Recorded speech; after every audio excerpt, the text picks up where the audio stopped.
नमस्कार,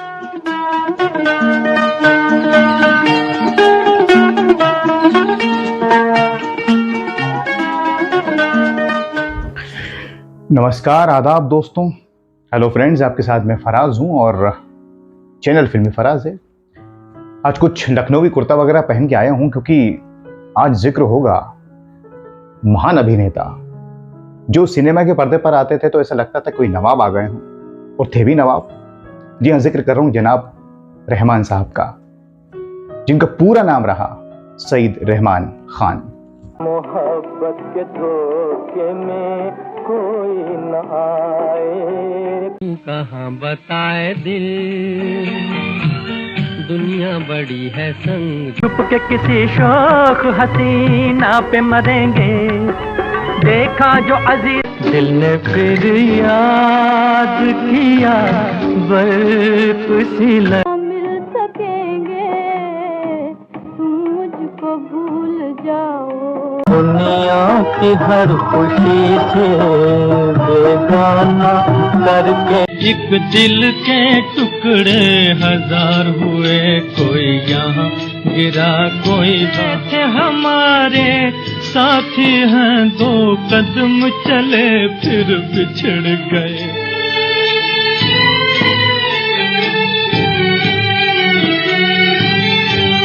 आशाओं के तिनके चुन चुन कर सपनों का महल बनाते हुए आंसू रुक न सके, कोई यहाँ गिरा कोई वहाँ गिरा, वो सैया छुड़ा के बैया कसम अभी निकले तो ये प्यार की रुसी। दोस्तों, रहमान साहब का जब जिक्र आता है तो सबसे पहले वक्त फिल्म याद आती है, चिनॉय सेट याद आते हैं, डायलॉग्स याद आते हैं।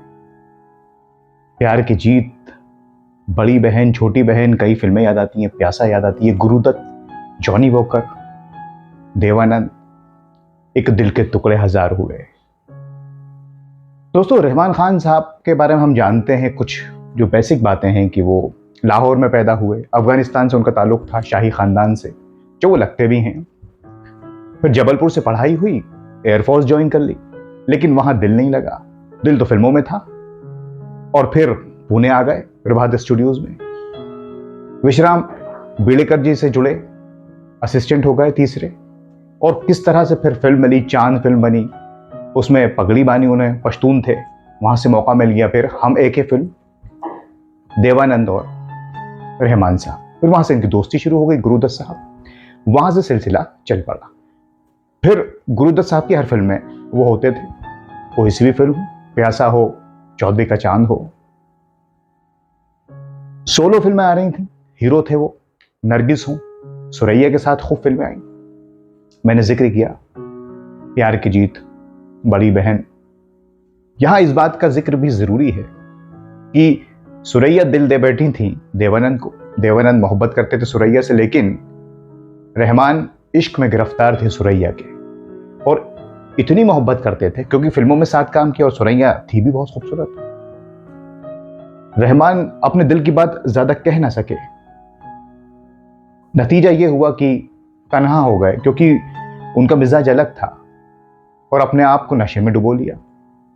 करियर पर भी फर्क पड़ा, बाद में वो कैरेक्टर रोल्स में आए, नेगेटिव रोल्स में आए, लेकिन सुरैया से मोहब्बत करते रहे। हालांकि शादी उन्होंने की थी, ऐसा नहीं है, बच्चे मेरे ख्याल से उनके नहीं हैं जहां तक मुझे मालूम है, लेकिन शादी की थी। और फिर सुरैया ने तो शादी की नहीं, लेकिन सुरैया के चाहने वालों में रहमान का नाम सबसे ऊपर आता है। और भी लोग सुरैया को पसंद करते थे, चाहे वो एम सादिक हों, सुरेश हों। खैर, रहमान साहब जब फिल्मों में एज अ हीरो ज्यादा कामयाब नहीं हो पाए क्योंकि दिलीप कुमार, राज कपूर, देवानंद का दौर था और फिर दूसरे हीरो आ गए, तो फिर अपने दोस्त गुरुदत्त के कहने पर उन्होंने कैरेक्टर रोल्स किए, विलन भी बने, और फिर वो आपको फिल्में याद आ रही होंगी। प्यासा जिसमें सबसे आगे, छोटी बहन, और बहुत सी फिल्मों में वो काम कर रहे थे। बहुत से लोगों को ये गलतफहमी भी है कि ये सच है कि वो जमते थे सूट में, नवाबी किरदार में, रॉयल लगते थे।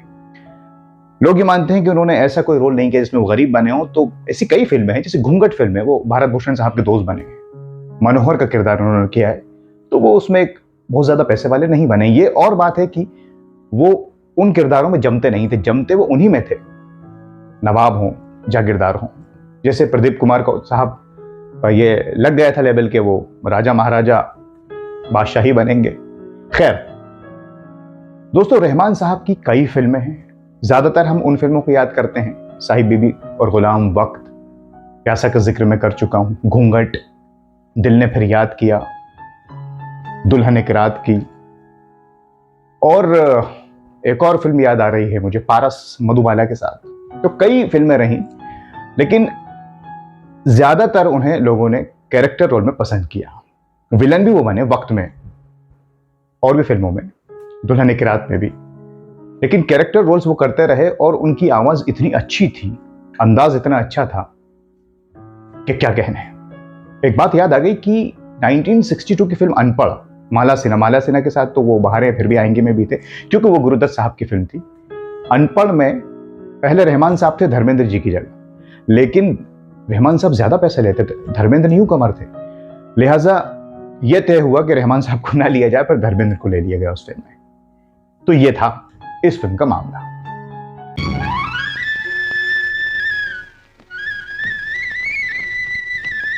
हर पत्नी का यही धर्म है कि वो पति के घर में जिए और वहीं मरे।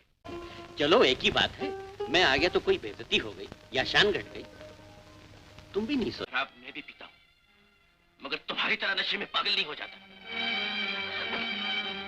सुभान अल्लाह, खुदा आबाद रखे लखनऊ को फिर गनीमत। राजा, मैं जितनी मोहब्बत करता हूं उतनी नफरत भी कर सकता हूं। जब बात रहमान साहब की चल ही रही है तो आपको यह भी बता दें कि वो कई लैंग्वेजेस के जानकार तो थे ही, लेकिन फारसी पर भी बड़ी जबरदस्त पकड़ थी उनकी, और शतरंज के बड़े शौकीन थे वो।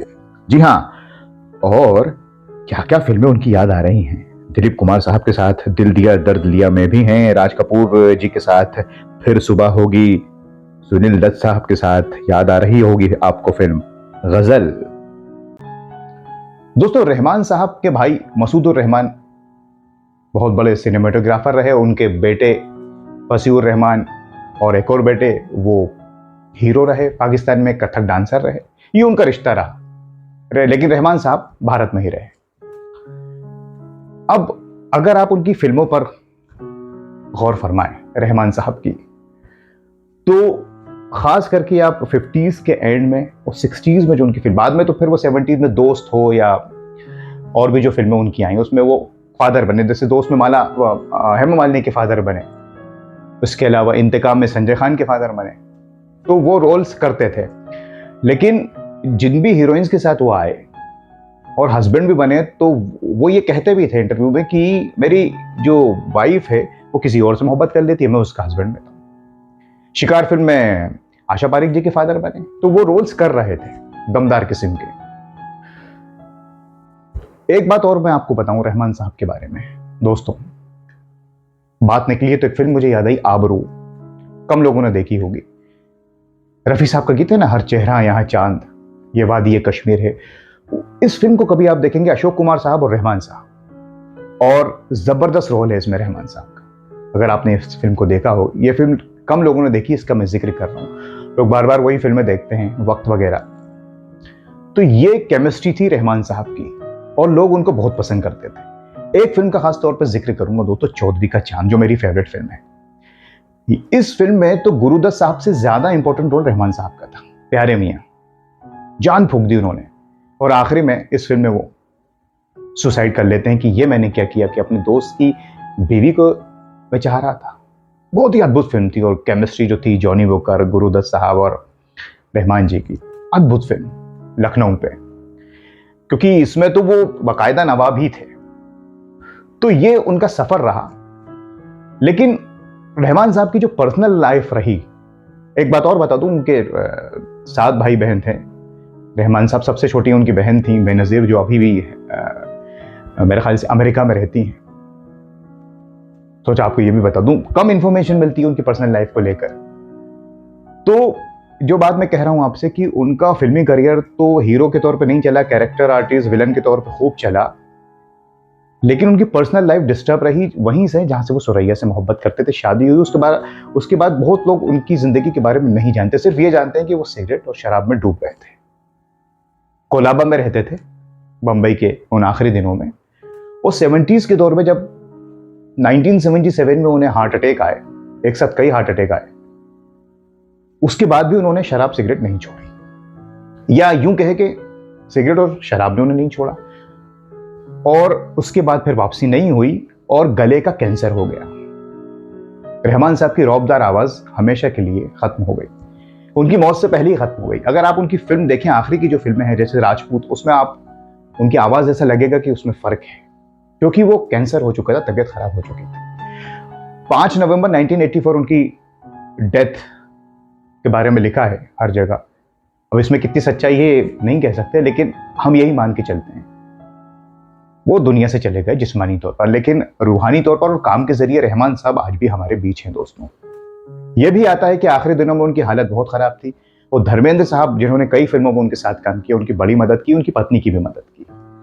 अब इसमें कितनी सच्चाई है ये आप हमें कमेंट्स करके बताइए, क्योंकि मुझे ऐसा लगता है कि शायद रहमान साहब के पास पैसा तो था, लेकिन ये फिल्म इंडस्ट्री है, उन दिनों उनके पास ज्यादा शायद फिल्में ना भी हों। बहरहाल रहमान साहब का अंत जो है वो दुखद रहा। बीमारियों ने उन्हें घेर लिया, अकेलेपन ने उन्हें घेर लिया। लेकिन हम हमेशा अपने चैनल पर वो बातें करते हैं जिसमें खुशी होती है, उल्लास होता है। रहमान साहब ने 40s से लेके तो 70s तक, और खास करके जो 60 का दशक था, उसमें खूब फिल्में की, कैरेक्टर रोल्स किए, हर तरह के रोल्स किए, गाने भी गाए, और रफ़ी साहब के अलावा मुकेश जी ने भी उनके गीत गाए। जी हाँ, खास करके दिल ने फिर याद किया, और भी छोटी बहन में भी, और रफ़ी साहब ने तो गाए हैं। एक दिल के टुकड़े तो बहुत चला, और मोहब्बत के धोखे में कोई ना आए। तो कुल मिला के ये सारा ग्राफ रहा रहमान साहब का, हर तरह के किरदार उन्होंने किए। लेकिन आज भी जब रहमान साहब का जिक्र आता है तो ये लगता है कि नवाब एक बुलंद इंसान जो अमीर ही बन सकता है, जिस पे जमता है, जो गरीब के रोल में बिल्कुल जमता नहीं है, उसको वही रोल मिलेगा। और डायलॉग डिलीवरी, आवाज उनकी, और वक्त फिल्म के जो चिनॉय सेट का किरदार है, वो उन्हें उरूज पे, ज़ेनिथ पे ले जाता है बिल्कुल। अब इससे बेहतर क्या हो सकता है। तो दोस्तों, ये कहानी आज हमने आपसे बयां की रहमान साहब की। यकीनन इसमें बहुत कमियां होंगी, आप हमें कमेंट्स करके बताइए कुछ और आपके पास इंफॉर्मेशन हो रहमान साहब से जुड़ी, हम उस पर कार्यक्रम जरूर बनाने की कोशिश करेंगे। लेकिन आज हमने इस कार्यक्रम में उनको याद किया, खराज अकीदत पेश करते हैं और दुआ करते हैं कि उनकी रूह को सुकून मिले। कलाकार कभी दुनिया से नहीं जाता, रहमान साहब भी यही हैं। तो देखिए आप भी उनकी कोई फिल्म, चौधरी का चांद देखिए, प्यासा देखिए, जो फिल्म आपको पसंद हो वो देखिए। बाहरों की मंजिल देख लीजिए मीना कुमारी जी के साथ। और मुझे इजाजत दीजिए, फिर कोई कार्यक्रम आपके लिए लेकर आऊंगा। अपना बहुत ख्याल रखें। नमस्कार, खुदा हाफिज। यहाँ के दोस्त बाबा मोहब्बतों से आशना, किसी के हो गए अगर रहे उसी के